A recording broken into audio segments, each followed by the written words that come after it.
నా పిల్లలు చెడిపోతున్నారు ప్రభా, జ్ఞాపకం చేసుకో. నా అప్పులు ఎన్నో ఉన్నాయి ప్రభా, జ్ఞాపకం చేసుకో. ఎంతసేపు ఆయన నా జ్ఞాపకం చేసుకునేది అమ్మా? ఎంతసేపు దేవుడైనా జ్ఞాపకం చేసుకునేది?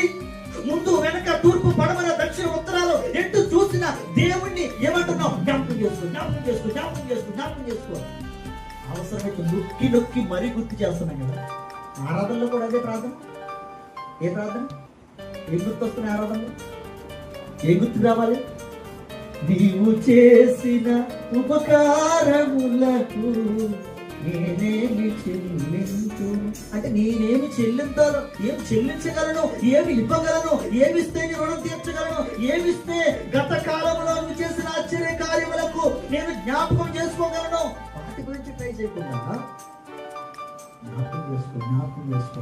మన జ్ఞాపకాలే నిండిపోతాయి, ఇంకా దేవుడి జ్ఞాపకాలు గుర్తుంటాయి? దేవుడు చేసిన కార్యాలు ఎక్కడ గుర్తుంటాయి? మన జ్ఞాపకాలే మూట కట్టి పంపించేస్తుంటే ఎంతసేపు ఎన్ని ఆరాధనలో పాల్గొన్నా, ఎక్కడికి వెళ్ళినా మన దేవుడి కోసం ఆయన రుణం తీర్చిన, నా రుణము తీర్చిన నా దేవా నా ప్రభువా, నీ రుణము తీర్చగలనా? దేవుడు రుణం ఉండిపోయింది, దేవుడి రుణం ఉండిపోయింది. దేవుడు మన రుణం తీర్చాడు. దేవుడికి మహిమ కలుగును గాక. మన రుణాలని తీర్చాడు. రుణాలంటే అప్పులు అనుకుంటారేమో. మనకున్న రుణం ఏంటి? పాపం అనే రుణం. ఆ రుణాన్ని తీర్చేసాడు దేవుడు, రక్షించేశాడు, రక్షించాడు దేవుడు. దేవుడికి స్తోత్రం కలుగును గాక. ఇప్పుడు దేవుడి రుణం ఉండిపోయింది, దేవుడి రుణం ఉండిపోయింది, కృతజ్ఞతలు. దేవుడి రుణం ఉండిపోయింది.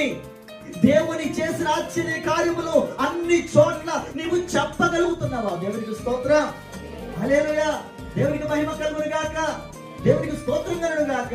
అందుకనే ప్రభునందు ప్రియమైన దేవుని బిడ్డలారా, దేవుడు చేసిన ఆశ్చర్య కార్యాలు మర్చిపోకండి. ప్రభువా, నువ్వెప్పుడు మమ్మల్ని జ్ఞాపకం చేసుకుంటావు, కానీ మేము చేసుకోవాల్సినవి తెలుసా? నిన్ను నువ్వు చేసిన కార్యం. దేవుడికి స్తోత్రం. అందుకని బైబిల్ గ్రంథంలో